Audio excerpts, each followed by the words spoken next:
آگ لگنے کے بعد ہیلی کاپٹر جزیرے کے مشرقی ساحل پر 6-7 فٹ گہرے پانی میں گرا تھا۔ حادثے کا سبب ابتدائی تحقیقات میں ہی سامنے آ گیا تھا۔ آتش زدگی کسی اتفاقی فنی خرابی کا نتیجہ تھی۔ پائلٹ بالکل صحیح سلامت بچ نکلا تھا۔ گرا وہ بھی سمندر میں ہی تھا، مگر وہ خود تیر کر ساحل پر پہنچ گیا تھا۔ البتہ پاٹھک رائے اتنا خوش قسمت نہیں رہا تھا۔ پیراشوٹ کی رسیوں میں الجھا ہونے کے باعث اسے سمندر میں گرنے کے بعد بڑی دشواریوں کا سامنا کرنا پڑا۔ پیراشوٹ آخر تک نہیں کھلی تھی اور اس کے جسم پر ہلکی ہلکی خراشیں سی آ گئی تھیں۔ 2 روز اسپتال میں گزارنے کے بعد تیسرے دن مجھے ڈسچارج کر دیا گیا۔ استقبالیہ کمرے میں پاٹھک رائے میرا منتظر تھا۔ تمہارے زخم کیسے ہیں؟ اس پر نظر پڑتے ہی میں نے گرم جوشی سے پوچھا۔ بس سفر کے قابل ہو چکا ہوں۔ وہ مجھ سے ہاتھ ملاتے ہوئے بولا، یعنی سفر اب بھی سوار ہے؟ جب تک نیا حکم نہ ملے۔ ہر آخری حکم انڈرسٹینڈ آرڈر ہوتا ہے۔ حادثے کی وجہ سے مجھے رک جانا پڑا۔ اب سفر کے قابل ہوتے ہی مجھے آخری ہدایات کی تعمیل کرنی ہے۔ جب وہ مجھے لے کر باہر نکلنے لگا تو میں نے حیرت سے کہا، کیا اس مرتبہ آنکھوں پر پٹی باندھنے کا ارادہ نہیں ہے؟ پورٹیکو میں اندھے شیشوں والی گاڑی موجود ہے، وہ معنی خیز لہجے میں بولا۔ باہر واقعی ایک عدد فیلڈ ایمبولینس موجود تھی جس پر نیوی کے نشانات نمایاں تھے۔ اس کے عقبی کیبن کے شیشوں پر سفید رنگ کیا گیا تھا۔ ہم دونوں اسی حصے میں سوار ہو گئے اور ایمبولینس وہاں سے روانہ ہو گئی۔ اس بار میں دل ہی دل میں دعا کر رہا تھا کہ یہ سفر بخیر و خوبی منزل پر ہی ختم ہو۔ ابھی تک تو میرا تجربہ یہ تھا کہ میں وہ جزیرہ چھوڑنے کی آرزو کر رہا تھا اور اگاٹی کی سرزمین میرے قدموں میں زنجیر ڈال رہی تھی۔ ایمبولینس رکی تو ہم دونوں نیچے اترے۔ میرے سامنے دوپہر کی چمکیلی دھوپ میں وسیع ایئرپورٹ کا پختہ رن وے چمک رہا تھا، جس پر 3 چھوٹے طیارے نظر آ رہے تھے۔ ہمارے قریب ہی ایک بھاری مال بردار فوجی ہیلی کاپٹر کھڑا ہوا تھا اور عقب میں کنٹرول ٹاور کی مختصر سی عمارت نظر آ رہی تھی۔ ہم دونوں یکے بعد دیگرے ہیلی کاپٹر میں سوار ہو گئے۔ پائلٹ اور اس کا معاون آلات وغیرہ کی دیکھ بھال میں مصروف تھے۔ ہیلی کاپٹر کے کیبن میں عملے کے علاوہ صرف 2 ہی افراد کے بیٹھنے کی گنجائش تھی۔ ہمارے سوار ہونے کے چند منٹ بعد پائلٹ نے انجن اسٹارٹ کیا۔ کنٹرول ٹاور سے چند فقروں کا تبادلہ ہوا اور ہیلی کاپٹر فضا میں اٹھتا چلا گیا۔ تھوڑی ہی دیر میں ہم اتنی بلندی پر پہنچ گئے کہ کھڑکی سے پورا جزیرہ نظر آنے لگا۔ پورا جزیرہ نیلے سمندر میں گھرے ہوئے پورے دھبے کی طرح نمایاں نظر آ رہا تھا۔ جزیرے پر ہر طرف موت کا گہرا سکوت طاری تھا۔ وسط میں مٹیالے رنگ کی ایک وسیع عمارت کا حوالہ نظر آ رہا تھا، شاید وہی سائیکو فورٹ تھا۔ اس سے کافی دور جزیرے کے مغربی ساحل سے ملا ہوا عمارات کا ایک طویل سلسلہ تھا جس کے اختتام پر ایئر فیلڈ چمک رہی تھی۔ ایئر فیلڈ کا آخری سرا مشرقی ساحل سے تقریباً ملا ہوا تھا۔ ہیلی کاپٹر تیزی سے شور مچاتا کھلے سمندر پر شمال کی سمت میں پرواز کر رہا تھا۔ نیچے سمندر کے سینے پر ابھرے ہوئے بے شمار ویران اور دلدلی جزائر ننھے ننھے نقطوں کی طرح گزرتے جا رہے تھے۔ پھر اچانک ہی میری نظر مشرق کی طرف گئی اور مجھے ایک سینکڑوں میل طویل لکیر تحت نگاہ پھیلی نظر آنے لگی۔ یہ ہندوستان کا جنوب مغربی ساحل تھا جو بحیرہ عرب کی سرکش موجوں کے سامنے صدیوں سے سپر انداز تھا۔ میں کھوئے کھوئے انداز میں کھڑکی سے باہر دیکھتا رہا۔ اگاٹی میں مہینوں کی نظر بندی کے بعد میں ایک بار پھر اپنے جیسے انسانوں میں پہنچنے والا تھا۔ میں بہت دیر تک اپنے خیالوں میں مگن رہا۔ پھر میں نے اچانک پاٹھک سے سوال کیا، اب ہم بمبئی سے کتنی دور ہیں؟ وہ سامنے بمبئی کی بندرگاہ ہے۔ پاٹھک نے انگلی سے ایک طرف اشارہ کیا اور بے اختیار میری نظریں اسی طرف اٹھ گئیں۔ میرے سامنے رنگ و نور کا ایک دل فریب سما بکھرا ہوا تھا۔ بلند و بالا عمارتوں کی روشن کھڑکیاں تاروں بھرے آسمان کو چھوتی نظر آ رہی تھیں۔ ہیلی کاپٹر کی رفتار خاصی تیز تھی۔ وہ منظر لمحہ بلمحہ واضح ہوتا جا رہا تھا۔ پھر ہمارا ہیلی کاپٹر بندرگاہ سے باہر لنگر انداز جہازوں پر سے گزرا۔ پھر وہ مناظر پیچھے رہ گئے اور ہیلی کاپٹر آہستہ آہستہ داہنی سمت جانے لگا۔ بلندی بھی بتدریج کم ہو رہی تھی۔ آخر کار ہم جوہو کے جگمگاتے علاقے پر جا پہنچے۔ پائلٹ نے جوہو ایئرپورٹ کے کنٹرول ٹاور سے رابطہ قائم کیا۔ نیچے رن وے کے اطراف میں لگی ہوئی روشنیاں نظر آ رہی تھیں۔ کنٹرول سے کلیئر کا سگنل ملتے ہی ہیلی کاپٹر نیچے جانے لگا۔ اس کی تیز سرچ لائٹ روشن ہوئی اور ایئر فیلڈ کا بڑا حصہ اس حد تک روشن ہو گیا کہ زمین پر پڑی ہوئی کیل بھی دیکھی جا سکتی تھی۔ ایئرپورٹ کے اس دور افتادہ حصے میں چند گاڑیاں نظر آ رہی تھیں اور زرد وردی میں ملبوس ایک شخص ہارڈ بورڈ کے سفید سگنل کارڈ کو نیم دائرے کی شکل میں گردش دے رہا تھا۔ آخر کار ہیلی کاپٹر زمین سے جا لگا۔ یہاں پاٹھک رائے کا استقبال کرنے والوں میں شاید سیکرٹ سروس کا کارندہ بھی موجود تھا، کیونکہ اسی نے ناموں کی حد تک لوگوں کا تعارف کرایا۔ اس موقع پر مجھے نظر انداز کر دیا گیا۔ جتنی دیر وہ لوگ باتوں میں مصروف رہے، میں نے آس پاس کا جائزہ لیا اور مجھ پر انکشاف ہوا کہ ہم ایئرپورٹ کے بجائے اس سے ملحق ہیلی پیڈ پر اترے ہیں۔ چند منٹ بعد میں پاٹھک کے ہمراہ ایک کار میں سوار ہوا۔ سیکرٹ سروس کے مقامی ایجنٹ نے ڈرائیونگ سیٹ سنبھال لی۔ آدھے گھنٹے بعد ہمارے سفر کا اختتام ایک بہت بڑے مکان پر ہوا، جس کے پھاٹک پر بنے ہوئے کیبن میں 2 مسلح سنتری مامور تھے۔ پاٹھک رائے صاحب ڈاکٹر صاحب سے ملنے آئے ہیں، ڈرائیونگ سیٹ پر موجود شخص نے سنتری سے کہا اور وہ کیبن میں چلا گیا۔ میں نے اسے کیبن میں ٹیلی فون کا چونکا کان سے لگائے دیکھا۔ شاید وہ انٹرکام پر ڈاکٹر رامانند سے بات کر رہا تھا۔ چند منٹ بعد گاڑی اندر جانے کی اجازت مل گئی۔ 2 رویا اونچے اونچے درختوں کے درمیان بجری کی سڑک پر گاڑی کے ٹائروں کی آواز کافی گونج رہی تھی۔ سڑک کے دونوں طرف تھوڑے تھوڑے فاصلے پر لیمپ پوسٹ لگے ہوئے تھے۔ درختوں کے عقب میں شاید باغ وغیرہ پھیلا ہوا تھا۔ جب ہیڈ لائٹس کی روشنی میں سامنے سڑک اور درختوں کے سوا کچھ نظر نہ آیا تو پہلے تو میں یہ سمجھا کہ وہ کوئی اجتماعی کالونی ہے جو اس احاطے میں واقع ہے، مگر 1-1.5 فرلانگ کا فاصلہ طے کرنے کے بعد میرا یہ خیال باطل ہو گیا۔ سامنے قدیم ہندوانہ طرز کی ایک بڑی سی عمارت نظر آ رہی تھی، جس کے برآمدے میں ڈاکٹر رامانند اونی گاؤن پہنے بنفس نفیس موجود تھا۔ ارے لڑکے، میں تو تیرا انتظار کرتے کرتے تھک گیا تھا۔ میرے اترتے ہی رامانند خوشی سے چیختا ہوا میری طرف لپکا۔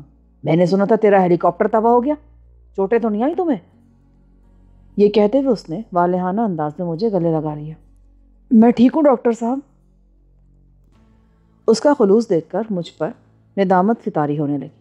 جی چاہا کہ اس عظیم انسان کے قدموں میں گر کر اس سے اعتراف کر لوں کہ اب تک میں اسے بیوقوف بناتا رہا ہوں، مگر اب میں اس سے ہرگز دھوکہ نہیں کروں گا۔ پر میں یہ نہ کر سکا۔ ڈاکٹر نے پاٹھک سے گرم جوشی سے ہاتھ ملایا۔ حادثے میں تمہیں کوئی چوٹ تو نہیں آئی؟ بس جی، مقدر اچھے تھے جو بچ گیا۔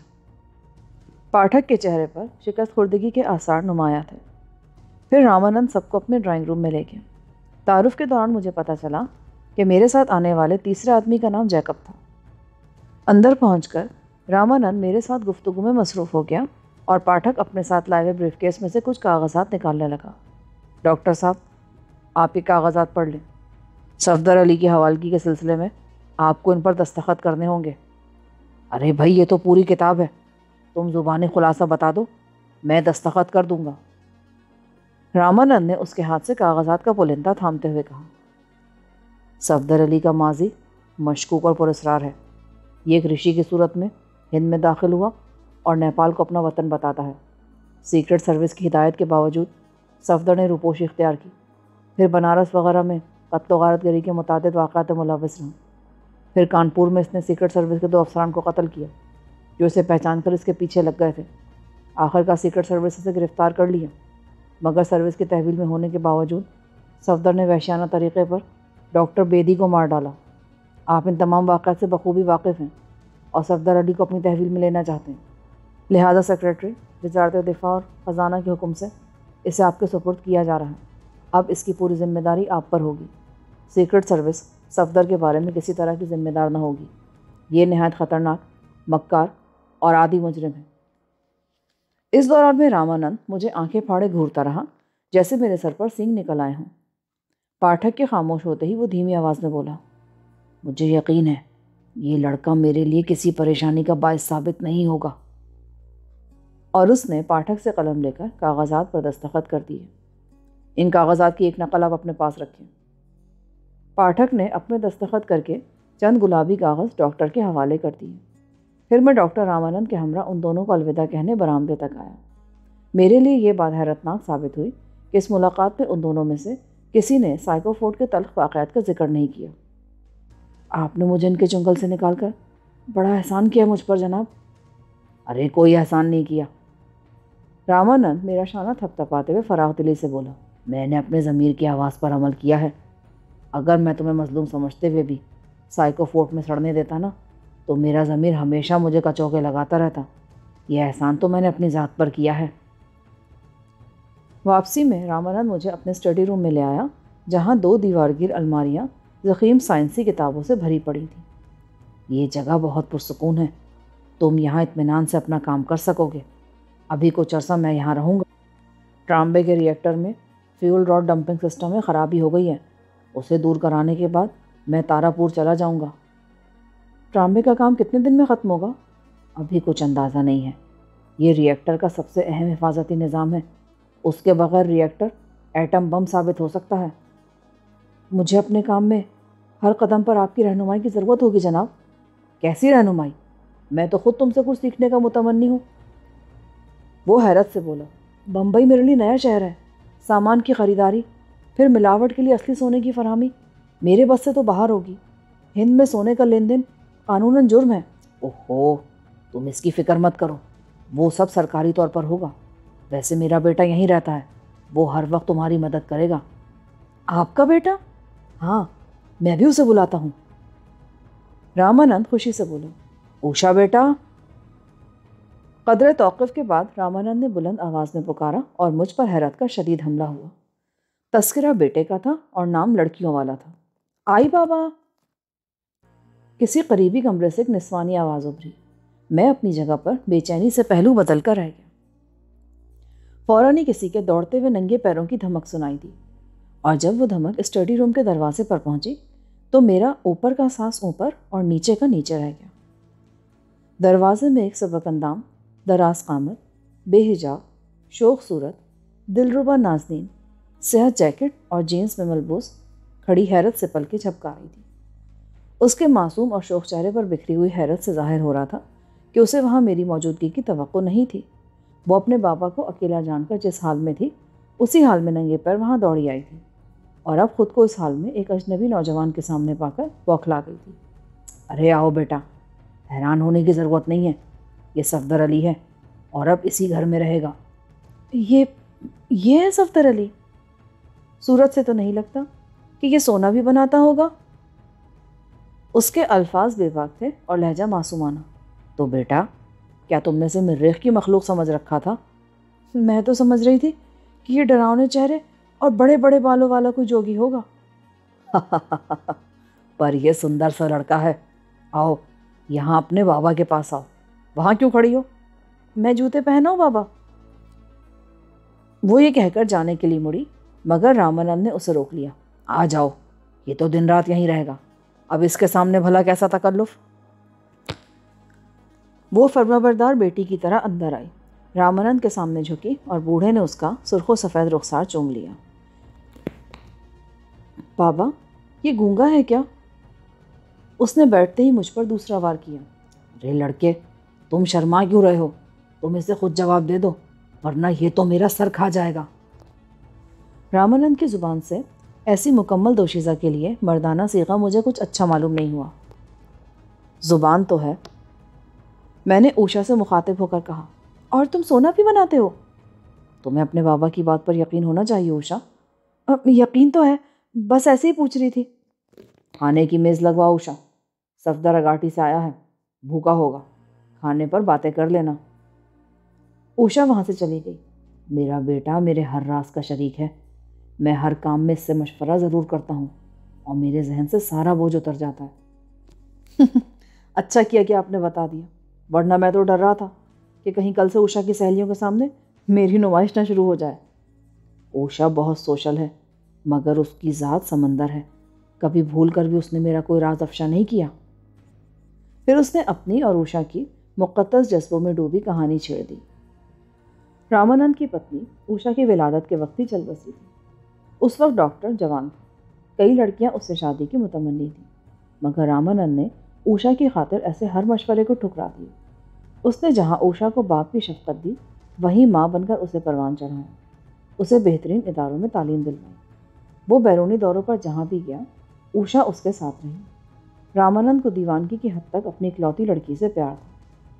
گفتگو کے دوران میں نے اندازہ لگایا کہ رامانند کے ذہن کے کسی گوشے میں اوشا کی شادی کا تصور نہیں تھا۔ وہ یہی سوچتا تھا کہ اوشا سدا اس کے ساتھ رہے گی۔ کھانے کے دوران میں اوشا کی زبان چلتی رہی۔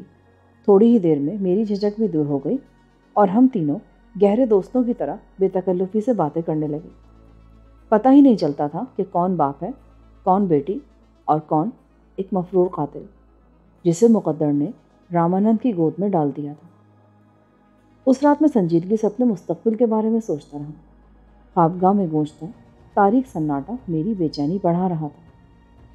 میں نے فیصلہ کیا کہ کوئی مناسب تجویز ذہن میں آنے تک خود کو حالات کے دھارے پر چھوڑے رکھوں۔ ہند سرکار کے خزانے کے لیے مصنوعی سونا تیار کرتا رہوں تاکہ میری خاموشی پوشیدہ آنکھوں کو مطمئن کر دے، اور جب لوگ میری ذات کو بھولنے لگیں تو میں آزاد فیصلے کر سکوں۔ اگلے روز رامانند میرے جاگنے سے قبل ہی ٹرامبے جا چکا تھا۔ یہ اطلاع مجھے ملازمین سے ملی جن کی فوج اس عمارت میں پلی ہوئی تھی۔ ان میں جگدیش نام ایک باورچی بھی تھا، چمپا بھی، سلونی بھی، اور دروغہ صفائی ہوبرٹ بھی۔ میں ناشتے میں مصروف تھا کہ اوشا آ گئی۔ گڈ مارننگ مس اوشا، شاید تم رات سو نہیں سکے۔ نئے استبل میں پہلی رات گھوڑا بھی بے چین رہتا ہے۔ وہ کمرہ تمہیں استبل لگتا ہے؟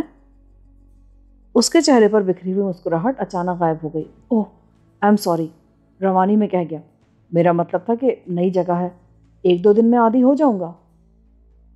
اس کے حسین چہرے پر مسکراہٹ لوٹ آئی۔ کمروں کی آرائش میں خود کرتی ہوں، آئندہ اس بارے میں سوچ سمجھ کر تبصرہ کرنا۔ ڈاکٹر صاحب کہاں ہیں؟ وہ ٹرامبے گئے ہیں، تم میرے ساتھ شاپنگ کے لیے چلو، بابا شام تک لوٹ آئیں گے، ہمیں ان سے پہلے لوٹ کر آنا ہے۔ ناشتے کے بعد میں اوشا کی گاڑی میں وہاں سے چلتی۔ بمبئی کی سڑکیں بھانت بھانت کے لوگوں اور ٹریفک کے ازدحام سے بھری ہوئی تھی۔ اوشا ماہرانہ انداز میں گاڑی ڈرائیو کرتی مجھ سے باتیں کرتی رہی۔ سب سے پہلے وہ مجھے گالا ڈپارٹمنٹل اسٹور لے گئی۔ وہاں اس نے تول مول کیے بغیر اپنی پسند سے میرے لیے بہت سے دیدہ زیب ملبوسات خریدے، رومال، موزے، شیف کا سامان، بنیان۔ وہ مسلسل خریداری کیے جا رہی تھی اور میں اسے روک رہا تھا۔ ایسا لگ رہا ہے جیسے تم نے مجھے ساری زندگی یہاں رکھنے کا فیصلہ کر لیا ہو۔ تو کیا تمہارا یہاں سے بھی بھاگنے کا ارادہ ہے؟ اس کے برجستہ جواب نے مجھے خاموش کر دیا۔ شاید رامانند کے لیے ساری خریداری وہی کرتی تھی، کیونکہ روزمرہ مردانہ ضروریات کی ایسی کوئی چیز نہیں تھی جو اس نے ٹرالی پر نہ لادی ہو۔ اسی دوران میری نظر ان دونوں پر پڑی جو اسٹور کے ایک ستون کی آڑ میں کھڑے تھے۔ سیکرٹ سروس کے ایجنٹ جیکب کو میں فوراً پہچان گئی۔ وہ میری جانب اشارہ کر کے دوسرے آدمی کو کچھ بتا رہا تھا۔ میرے گھومتے ہی وہ پھرتی سے سامان سے لدی الماریوں کے درمیان گھس گیا۔ دوسرے نے بھی اس کی تقلید کی۔ میں دوسرے آدمی کا چہرہ تو نہیں دیکھ سکا، البتہ اس کی چال میں ہلکی سی لنگڑاہٹ ضرور محسوس کی۔ وہ سرمئی رنگ کے دھاری دار سوٹ میں ملبوس تھا۔ میں نے اوشا سے اس قصے کا کوئی ذکر نہ کیا اور بل ادا کر کے ہم اسٹور سے باہر آ گئے۔ اسٹور کے ملازمین نے سارا سامان عقبی نشست پر ڈھیر کر دیا۔ پھر گاڑی کا رخ جدید بازاروں سے قدیم عمارات کی طرف ہو گیا۔ ایک جگہ گاڑی پارک کرنے کے بعد اوشا نے بتایا کہ اب ہمیں کیمیا گری کے لوازمات کی خریداری کرنا ہوگی۔ بمبئی کے بازاروں میں حسن کے جلووں کی کمی نہیں تھی۔ منی اسکرٹ، منی ساڑی، جینز، شلوار قمیض، نیچے گلے کے ملبوسات، ہر فیشن موجود تھا۔ مگر اوشا میں کچھ نہ کچھ ایسی بات ضرور تھی کہ لوگوں کی نگاہیں دور تک اس کا پیچھا کرتی تھیں۔ دکان خاک چھاننے کے بعد ہم لدے پھندے واپس ہوئے۔ سارا وقت میری بے چین نظریں ہر طرف بھٹکتی رہیں، مگر سرمئی سوٹ والا وہ لنگڑا کہیں نظر نہ آیا۔ ہماری غیر موجودگی میں ٹرامبے سے ڈاکٹر کا فون آیا تھا کہ وہ دیر سے گھر لوٹے گا، لہٰذا میں اوشا کے ہمراہ مکان کے سروے میں مصروف ہو گیا۔ میں جلد سے جلد رامانند پر اپنے تجربے کی سچائی ثابت کرنا چاہتا تھا، لہٰذا ایک کمرے کا انتخاب کرنے کے بعد میں نے بھٹی وغیرہ لگانی شروع کر دی۔ یہ کمرہ عمارت کے آخری حصے میں واقع تھا۔ اس کی کھڑکی عقبی حصے میں پھیلے ہوئے ویران باغ میں کھلتی تھی، جہاں روشنی کا بھی کوئی بندوبست نہیں تھا۔ پتہ نہیں تم نے بابا پر کیا جادو کر دیا ہے، وہ ہر وقت تمہارا دم بھرتے رہتے ہیں۔ تمہارے بابا بہت سیدھے اور سچے آدمی ہیں۔ انہوں نے اپنی آنکھوں سے میری مظلومیت دیکھی اور میری مدد کرنے پر تل گئے۔ مجھے تو تم کبھی کبھی اول درجے کے مکار لگتے ہو۔ تمہارا سایہ پڑنے لگتا ہوگا نا اس وقت۔ تو تمہارا مطلب ہے کہ میں مکار ہوں؟ ہاں، بابا کے سامنے دودھ پیتی بچی بنی رہتی ہو، اور جب تنہا ہوتی ہو تو خرانٹ بڑھیوں کے رویے کا اظہار کرتی ہو۔ بابا ہر طرح سے میرا خیال رکھتے ہیں، ان کی موجودگی میں ہر فکر سے بے نیاز جو ہو جاتی ہوں۔ اور اکیلے میں کیا پریشانی ڈراتی ہیں تم کو؟ بابا نے مجھے ایسی تربیت دی ہے کہ مجھ میں بلا کی خود اعتمادی ہے، مگر بنیادی طور پر میں ایک لڑکی ہوں۔ بابا کے کہنے سے لڑکا تو نہیں بن سکتی۔ ہمارے معاشرے میں لڑکی کا ذرا بھی غیر متوازن رویہ بے شمار مصائب کو دعوت دے بیٹھتا ہے۔ تمہیں اپنی اس کمزوری کا احساس ہے؟ بہت زیادہ۔ تو اس کا علاج کیوں نہیں کرواتی؟ کہو تو میں بابا سے بات کروں۔ کیا؟ شادی کیوں نہیں کر لیتی؟ Shut up! تم یہ سمجھتے کہ میں تم سے شادی کروں گی؟ خرابی تو یہی ہے نا، جس سے بھی بے تکلفی سے بات کرو وہ شادی کرنے پر تل جاتا ہے۔ میں شادی شدہ ہوں، میرا مقصد یہ نہیں تھا۔ کیا؟ اس کا منہ حیرت سے کھلے کا کھلا رہ گیا۔ اسی وقت باغ میں کھلنے والی کھڑکی کے باہر مجھے خشک پتوں کے چرچرانے کی ہلکی سی آواز آئی۔ میں دوپہر میں جیکب کے ساتھ سرمئی سوٹ والے لنگڑے کو دیکھنے کے بعد سے لاشعوری طور پر بہت زیادہ محتاط تھا، لہٰذا چیتے کی سی پھرتی سے کھڑکی کی طرف لپکا۔ کھڑکی سے باہر گھور اندھیرا پھیلا ہوا تھا۔ وہاں جو کوئی بھی تھا کھڑکی پر میرا حوالہ دیکھتے ہی باڑ کی طرف لپکا اور میں نے اسے للکارتے ہوئے کھڑکی سے باہر چھلانگ لگا دی۔ باڑ پھلانگ کر جنگل نما تاریک باغ میں گھسنے کی کوشش میں وہ جھاڑیوں میں الجھ کر گرا اور میں اس مہلت سے فائدہ اٹھا کر اس پر ٹوٹ پڑا۔ ہم دونوں ایک دوسرے سے الجھے ہوئے خشک جھاڑی میں پڑے تھے کہ اس نے کسی وحشی بھینسے کی طرح ہررا کر میرے چہرے پر ایک زبردست ٹکر رسید کی۔ میری گرفت اس پر کمزور پڑ گئی۔ اس نے نہایت پھرتی سے مجھے ایک طرف اچھال دیا اور تاریک باغ میں گھستا چلا گیا۔ میں نے سر جھٹک کر اپنے منتشر حواس کو یکجا کیا اور قدموں کی دھمک کے تعاقب میں خشک پتوں کو مسلتا اندھیرے میں دوڑ پڑا۔ پھر تاریکی میں مجھے اس کا بھاگتا ہوا حوالہ بھی نظر آ گیا۔ دوڑتے دوڑتے وہ اچانک پلٹا۔ ایک زبردست دھماکے سے فضا گونج اٹھی۔ چیختے ہوئے جھینگر اچانک خاموش ہو گئے اور گولی چند انچ کے فاصلے سے زناٹے کے ساتھ گزر گئی۔ میں بے اختیار سینے کے بل زمین پر گرا۔ اسی اسنا میں حملہ آور کے قدموں کا شور دور جا کر معدوم ہو چکا تھا۔ پھاٹک کی طرف سے سنتریوں کی تیز سیٹیوں کا شور سنائی دے رہا تھا۔ خاموش عمارت میں بھی اچانک ملی جلی خوفزدہ چیخیں گونجنے لگی تھیں۔ ان میں اوشا کی آواز سب سے نمایاں تھی۔ وہ ہذیانی انداز میں مسلسل مجھے پکارے جا رہی تھی۔ میں زندہ ہوں! میں زمین سے اٹھتے ہوئے چیخا اور واپس چل دی۔ مسلح حملہ آور کے تعاقب میں اس ویران اور تاریک جنگل میں گھسنا اس وقت موت کو دعوت دینے کے مترادف تھا۔ اندھیرے میں واپس لوٹتے ہوئے میں نے اپنی دکھتی ہوئی پیشانی کو ٹٹولا تو وہاں خون کی نمی محسوس ہوئی۔ وہ جو کوئی بھی تھا نہایت وحشی اور گینڈے کی طرح طاقتور تھا۔ میں کھڑکی کے راستے اندر پہنچا تو اوشا کانپتی ہوئی آواز میں چیخی، گولی تمہاری پیشانی پر لگی ہے؟ کون تھا وہ مردود؟ سخت خوف اور تکلیف کے باوجود میں مسکرا دیا۔ گولی پیشانی میں لگی ہوتی نا تو میں زندہ نہیں ہوتا۔ یہ تو معمولی سا زخم ہے۔ تم نے اسے پکڑ تو لیا تھا نا؟ ارے ابھی بتاتا ہوں، ملازموں کو واپس بھیجو پہلے، میں نے پیشانی سہلاتے ہوئے کہا۔ پھر اچانک ہی مجھے خیال آیا اور میں نے واپس لوٹتے ہوئے ملازمین کو واپس بلا دیا۔ کیا سب لوگ موجود ہیں؟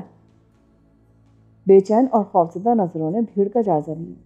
کچھ دبی دبی سرگوشیاں ہوئیں، پھر مشترکہ جواب ملا کہ راجو موجود نہیں ہے، اسے تلاش کر کے بھیجو۔ وہ سب چلے گئے تو میں اوشا کو اس قصے کے بارے میں بتانے لگا۔ میری نظریں کھڑکی سے باہر ویران باغ میں جمی ہوئی تھی، جہاں سنتری ٹارچیں چمکاتے سیٹیاں بجاتے چکراتے پھر رہے تھے۔ اسی وقت باغ میں ایک اور فائر گونجا اور فضا دم توڑتی ہوئی لرزہ خیز انسانی چیخ سے گونج اٹھی۔ اوشا چیختی ہوئی کسی شہتیر کی طرح میرے سینے سے آ لگی۔ اس کا پورا بدن مارے خوف کے کانپ رہا تھا۔ کھلی کھڑکی میں سے ویران اور تاریک باغ اب بھی نظر آ رہا تھا۔ مسلح سنتریوں کی ٹارچوں کے ناچتے ہوئے روشن دائرے دوسرا فائر ہوتے ہی غائب ہو چکے تھے، اور وہ فائر بجائے خود بہت بڑے خطرے کی علامت تھی۔ اس کا مطلب تھا کہ مسلح آدمی ابھی تک اس گنجان اور تاریک باغ کے کسی جھنڈ میں دبکا ہوا تھا اور کسی بھی لمحے تیسرا فائر سنائی دے سکتا تھا۔ وہ دم توڑتی ہوئی لرزہ خیز انسانی چیخ یقینی طور پر باغ میں ایک قتل کی نشاندہی کر چکی تھی۔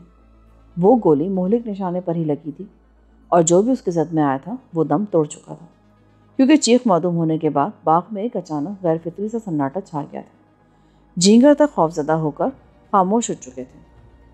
اس وقت مکان کے کسی قریبی حصے سے چند ملی جلی خوفزدہ آوازیں اور آہٹیں سنائی دیں، اور چند ہی ثانیوں میں ملازموں کی دہشت زدہ بھیڑ وہاں آن پہنچی۔ روشنی گل کر دو! میں اچانک چیخا اور کھٹکے کی چند آوازوں کے ساتھ ہی وہ کمرہ اندھیرے میں ڈوب گیا۔ وہاں روشنی ہونے کے باعث سب لوگ چھپے ہوئے قاتل کے لیے آسان نشانہ تھا۔ تاریکی ہو جانے پر کم از کم یہ خطرہ ٹل گیا تھا۔ سب لوگ نیچے بیٹھ جاؤ، ورنہ کسی کی کھوپڑی میں سوراخ ہو سکتا ہے۔ میں نے ان سب کو ہدایت دی اور خود آہستگی کے ساتھ اوشا کو ننگے فرش پر لٹانے لگا۔ وہ خوف کی شدت سے بے ہوش ہو چکی تھی۔ راجو کا کچھ پتہ لگا؟ میں نے دھیمی آواز میں پوچھا۔ نہیں، ہم مکان سے نکلنے بھی نہ پائے تھے کہ گولی چلنے کی دوسری آواز سنائی دی۔ ہم ادھر واپس دوڑ پڑے جناب۔ جگدیش کی کانپتی ہوئی آواز سنائی دی۔ اوشا بی بی یہیں بے ہوش پڑی ہیں، میں باہر جا رہا ہوں، میری واپسی تک تم لوگ اسی کمرے میں رکے رہو گے۔ میں کسی چوپائے کی طرح کھڑکی کی جانب بڑھتے ہوئے بولا، باغ میں نہ جاؤ موہن بابو۔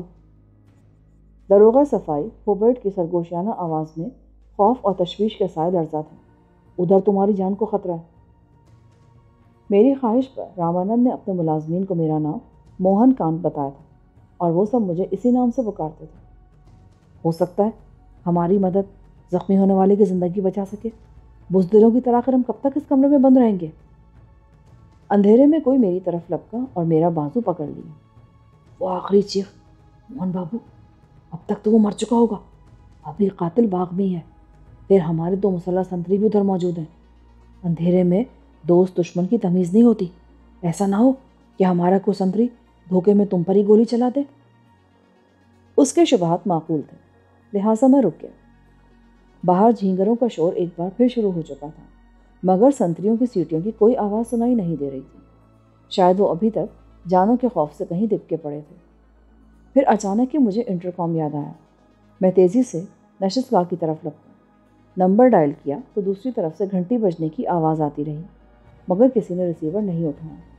میں نے سلسلہ منقطع کر کے دوبارہ نمبر ملایا تو فوراً ہی ایک کانپتی ہوئی خوفزدہ سی آواز سنائی دی، سرکار بھاگ میں لاش پڑی ہے۔ تم دونوں کہاں غائب تھے؟ دوسرا فائر ہوتے ہم چھپ گئے تھے سرکار، اندھیرے میں بڑی مشکل سے لاش تک پہنچے، بھولا ناتھ وہیں رکا ہوا ہے۔ تم پھاٹک پر اپنے کیبن میں ٹھہرو، میں ادھر ہی آ رہا ہوں۔ میں کمرے میں واپس لوٹا تو اوشا ہوش میں آ چکی تھی۔ ملازمین نے اسے خوابگاہ میں لے جانا چاہا، مگر وہ اسی تاریک کمرے میں میری منتظر رہی۔ میری دانست میں اب وہاں اندھیرا رکھنا حماقت تھی۔ باغ کا مارکا نمٹ چکا تھا، مرنے والا مر گیا تھا اور قاتل بھی یقیناً بھاگ نکلا تھا، لہٰذا میں نے کمرہ روشن کر دیا۔ روشنی میں اوشا کو دیکھتے ہی مجھے شدید ذہنی صدمہ پہنچا۔ اس کا گلابی چہرہ خوف سے زرد پڑا ہوا تھا، بڑی بڑی آنکھیں گزرے ہوئے واقعات کی دہشت سے پھٹی پڑی تھیں۔ روشنی ہونے پر چند سیکنڈ تک ماحول جوں کا تو رہا، پھر اچانک اوشا کی نگاہیں میرے چہرے پر پڑیں۔ وہ بے اختیار سسک کر رو پڑی۔ اوشا بی بی، ہمت سے کام لو۔ چمپا نے بھررائی ہوئی ہمدردانہ آواز میں اپنی مالکن کو دلاسا دیتے ہوئے کہا، رونے کی ضرورت نہیں ہے، اس حادثے سے تمہارے اعصاب متاثر ہوئے ہیں، جاؤ کمرے میں جا کر آرام کرو، میں باہر کا جائزہ لے کر ابھی آتا ہوں۔ میں نے ہولے سے اس کا شانہ سہلاتے ہوئے نرم آواز میں کہا۔ وہ روتے روتے اچانک خاموش ہو گئی۔ میں یہاں اکیلی نہیں رہوں گی، تمہارے ساتھ ہی باہر جاؤں گی۔ تم اکیلی نہیں ہو اوشا، سارے ملازم تمہارے پاس موجود ہیں، میں صرف ہوبرٹ کو ساتھ لے کر جا رہا ہوں۔ میں تمہیں نہیں جانے دوں گی، حملہ ور ابھی باہر اندھیرے میں چھپے ہوئے ہیں، وہ تمہیں دیکھتے ہی گولی مار دیں گے۔ میں نے انٹرکام پر ایک سنتری سے بات کی ہے، حملہ ور بھاگ چکے ہیں اور باغ میں ایک آدمی زخمی حالت میں بے ہوش پڑا ہے۔ تو تم پولیس کو کیوں نہیں بلاتے؟ وہ خود سب دیکھ لیں گے۔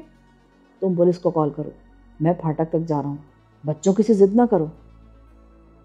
اس بار وہ کچھ نہیں بولی اور بوجھل قدموں سے چلتی ہوئی اس کمرے سے نکل گئی۔